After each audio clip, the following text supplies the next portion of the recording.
Good evening, guys. Thanks again for clicking into Vinny and the Jets. Like, share, and subscribe. Just a quick reaction video to today's debacle. New York Jets lose 45-17. My opinion, another very deceiving score, and the Jets pick up points in garbage time. At one point, the score was 39-3. And, end of the day, we're left with more questions than we have answers. Everything that could possibly go wrong in this game went wrong, especially getting closer to halftime. And then the second half, they just wailed on them in the worst possible way. At some point I thought, okay, we got something going here when it was 10-3, but the offense struggled terribly. Mike White had probably the worst game of his career. I think the Mike White experience is over. I've had enough of him. He's not the future of this franchise. Zach Wilson is the future of this franchise. And watching him in pregame warmups, the PCL looks fine to me. He should be out there next Sunday for the next game that we have scheduled. Because honestly, Mike White is a backup quarterback in this league. And if I hear another goddamn Jets fan out there make a comparison that this is the situation that the Patriots had when Drew Bledsoe got hurt and then Tom Brady came in, it's not even close. So I don't want to hear another word that we had caught lightning in the bottle, this, that, and the third. He got lucky at the end of the day. We caught the Bengals while they were sleeping. It was great. I was happy for the kid. It was nice to get a win. We need to start stringing wins together with Zach Wilson at quarterback. We're not a playoff team this year, but you got to start building this kid's confidence. The only way to do it is through reps. And to start that, you got to get him back on the field. And I don't give a damn who they're playing next week. The week after that, can't talk. The week after that. And furthermore, the Joe Flacco trade looks even uglier as it is. What are we doing here? At some point, after 4 interceptions from Mike White, what point do you bench the goddamn quarterback? You wait till he gets killed?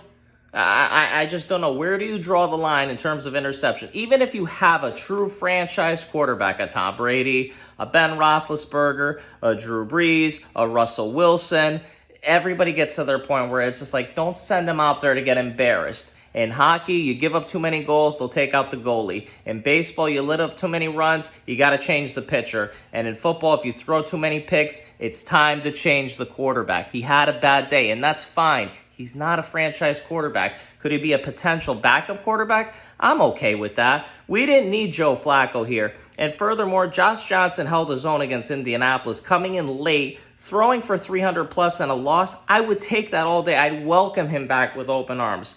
But after today, I've had enough of Mike White. He's not the future. Please, if Wilson has the ability to get cleared, put him out there. He needs reps. As far as this offense goes, Corey Davis had another disgusting game. I'm starting to question even more why we brought this guy in. He fumbles or he drops the pass, the big pass, when the game is on the line. That fumble was lethal. He makes a beautiful catch. And it's just like, just go down. Or do we really need to fight for yardage knowing the game was already lost at that point? Just go down. You know what I mean? And that was another turning point in giving Buffalo more points. At what point does it end? Michael Carter was a bright spot. I think he's going to be, like an every down back going forward, a power back. I said in another video, he reminds me of a young Maurice Jones-Drew, but it's not enough. I don't think they got Elijah Moore involved early in the game. He scored late, but I feel all his touchdowns he ever gets is garbage time. Yes, he had the nice catch in the Indianapolis game, but then he went to bed too when Mike White got hurt in the Colt game. I'm trailing off, but the line, straight up garbage. Mike White was just beaten up and decimated all game. It's not completely on him. His line didn't do him any favors. Greg Van Roten got just annihilated. I don't know why he's out there. That kid, the doctor that we traded for from Kansas City, I think he should be out there next week. You can't do any worse because Greg Van Roten is the worst fucking right guard in all of football. Just like how on the other side of the ball, Ashton Davis is the worst starting safety in the National Football League. Let me say that again. He is the worst starting safety in the National Football League. He should be benched. The secondary got cut up and torn up and sliced by Josh Allen and company. Eccles had a terrible game. Javelin Guidry got roasted. He had a play where they caught Diggs caught the touchdown pass. They called it back. What does Buffalo do? Fuck it. Let's call the same exact play. Touchdown again. Take him out of the game. He can't cover him. He stinks. He stinks. And just like I'm starting to question everything. This team has given up 40 plus points in multiple weeks. It's embarrassing, especially when it's at home. And now it's just like I'm questioning everything.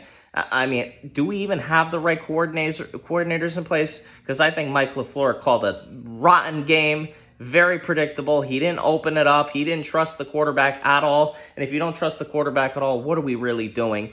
Defensively, Ulbrich has done a lousy job. I know he's got a bunch of kids out there, but you could put something together for me better than 45 fucking points, 54 to the Patriots, 30 plus to the Bengals at home. Yeah, granted they won, but on average, how many more points do you have to give up every fucking week? It's going to get to a point where the point spreads are going to be in the 20s.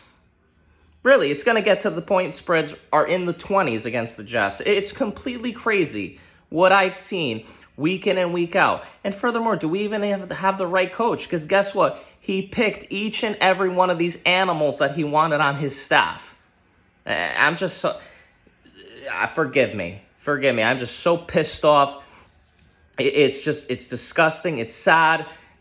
We're all tired of it. We're all tired of this garbage. And I said it on one of my posts online today. I don't know of any coach at any level, whether he won a ring or got to the Hall of Fame or was just a consistent visitor of the postseason, that started his rookie year as a head coach getting beaten up the way this team gets beat up with Robert Saleh, running the show. Where is our CEO?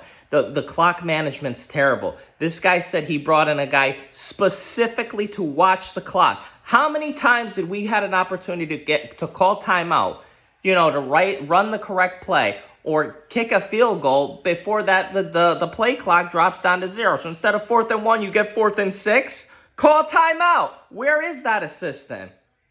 Where is this person? The clock management all year has been atrocious. And if he's not around wherever this person is hiding under the rock, you're the head coach. Call timeout. That's what they're there for. Don't leave them on the table once the game is lost. So it's just, I can't take it anymore. I know that there's, what they call winnable games on the schedule. We have Philly coming up. We have Miami twice. We have the Jaguars. We have the Texans. But look at it from the other side of the glass. Don't you think those teams have the Jets circled and say, well, that's a winnable game? There's no guarantee in this league. Anybody can win on any given Sunday. So I don't want to hear any nonsense to say, oh, well, Wilson's going to come back and they're going to get some easy games. Even say, God willing, say they beat up on the bad teams. What does that even do for you? Did you beat anybody competitive recently? Because now, guess what? The Titan game, the Bengal game, they look like flukes. In year one of a rebuild, you're trying to undo what the previous regime did and install what you're trying to teach. That's fine. But next year, they got to be competitive. The season can't be over by Columbus Day. It can't. It's not fair to us, the fans, that Thanksgiving in December, we're already looking at a tankathon at the draft board. So that's it. Just a little bit of a reaction. This team fucking sucks right now. There's no other way to put it cleanly. They stink at every single level of the game, offensively, defensively, and they're thoroughly getting outcoached every single week. So that's all I have to say, and I'm very angry. You guys should all be very angry. So let's say a prayer that Zach will be under center next week. Talk to you then.